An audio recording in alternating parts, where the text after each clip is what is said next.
Korea Utara putuskan hubungan diplomatik dengan Malaysia. Rusia tegangan tinggi dengan menarik duta besarnya dari Washington. Biden menyerang Putin dengan mengatakan Putin itu pembunuh. Timur Tengah sekarang memanas, mulai bedil-bedilan lagi. Ledakan bom di mana-mana di banyak negara. Lalu tim Detasmen Khusus atau Densus 88 Polri menjemput 26 terduga teroris yang berafiliasi dengan ISIS di Makassar dan Gorontalo beberapa minggu lalu. Para terduga teroris ini diketahui berasal dari kelompok bernama Ihwal Pakwato yang bekerja sama dengan Jamaah Ansarud Daulah atau JAD. Ternyata tetap aja ada bom gereja di Makassar, tetap kecolongan. Kemudian juga ada ledakan besar di kilang Balongan, mirip kilang minyak Aramco yang di drone. Ada apa sih sebenarnya yang terjadi? Sebentar, kita nggak mau komen dulu ke sana detailnya. Sabar ya, sebenarnya kita udah tahu, tapi sabar ya, itu kita skip dulu. Baiklah, kita tambah lagi fakta yang lain. COVID di Tiongkok terpaparnya turun drastis. COVID di Amerika dalam 2 bulan ini terpaparnya juga turun drastis. Namun di Arab Saudi masih ketat membatasi penerbangan internasionalnya.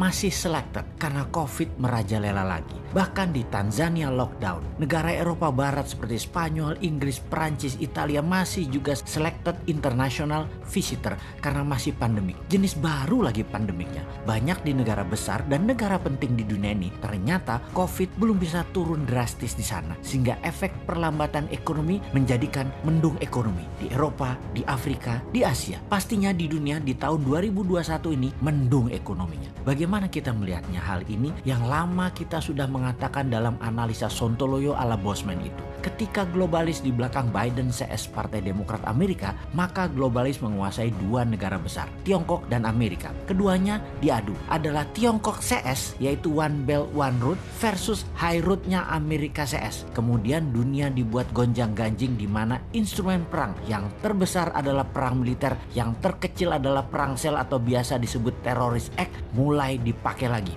Mulai terjadi semua kan saat ini. Dunia ini semua sedang berperang melawan virus sebenarnya. Dunia sedang berperang aslinya tuh melawan siapa? Melawan globalis karena emang dimainkan oleh globalis. Alatnya mereka yaitu 2 negara besar tadi, Amerika dan Tiongkok. Kemudian perang militer dan berbagai penyakit disebabkan oleh virus seperti Ebola, Cikunya, dan Corona. Disinilah cara bernegara Indonesia ditantang ke limit, ke batas kemampuan maksimum pemimpinnya, ke batas kemampuan maksimum politikusnya, dan ke batas kemampuan pejabatnya. Jadi apa yang terjadi di Indonesia saat ini seharusnya yang harus dilakukan? Kita tahu bahwa bentuk negara Indonesia bukan lagi seperti apa yang Founding Father Indonesia ini dibuat di awal pada saat Indonesia menyatakan dirinya menjadi negara. Indonesia ini bangsanya jadi dulu yaitu di tahun 1928. Baru negaranya lahir Indonesia itu yaitu di tahun 1945.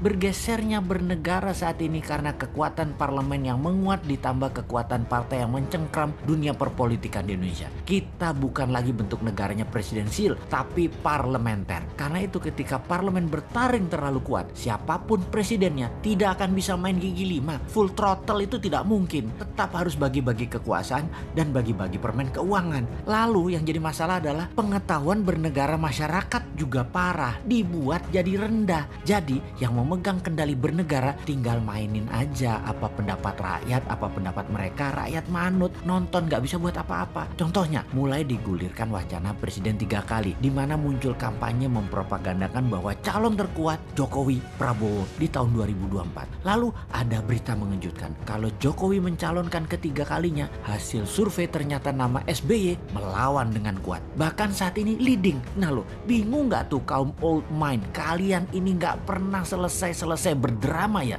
Lalu kaum new mind bagaimana? Diem aja sih saat ini. Incumbent dan oposisi menari-nari seakan-akan bisa membuat Indonesia berdaulat.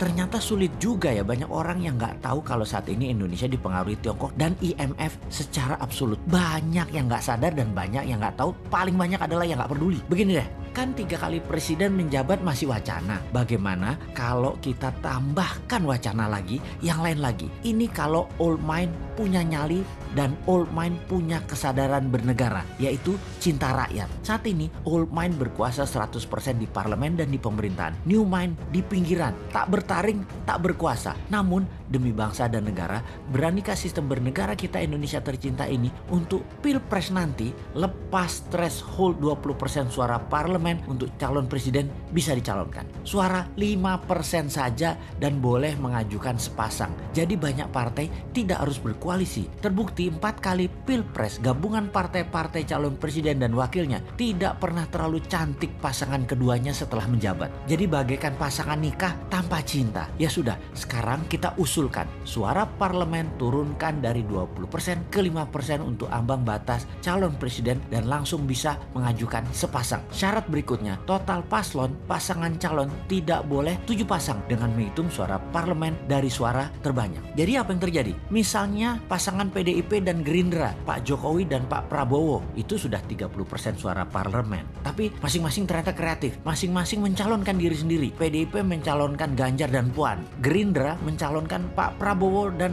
Pak Sandi Uno. Kemudian Golkar mencalonkan Erlangga dan Tito. Golkar bisa calonkan sendiri tentunya. Partai Demokrat Perjuangan mencalonkan SBY dan AHY. Demokrat KLB mencalonkan Muldoko dengan Ahok. Nasdem Pak Surya Paloh dengan Ridwan Kamil. PKS Anies dengan Habib Rizik. PKB Caimin dengan Deddy Corbuzier. PAN P3 mencalonkan Gatot dan Din Samsudin. Siapapun itu silahkan bertanding. Mainnya nanti 2 babak jika tidak ada pemenang yang mendapatkan suara 50% plus 1 suara. Jadi tanding ulang 2 yang teratas. Dengan demikian peluang putra bangsa terbaik untuk bisa membangun bangsa negara menjadi terbuka lebar. Lalu kita dengan santainya bertanya, maaf itu semua calon tadi rasanya old mind semua deh. Yang new mind mana? Oh ada, bagaimana kalau Pak Jokowi 3 kali wakilnya si Sontoloyo ini? Piye Pak? Cocok iki kombinasinya.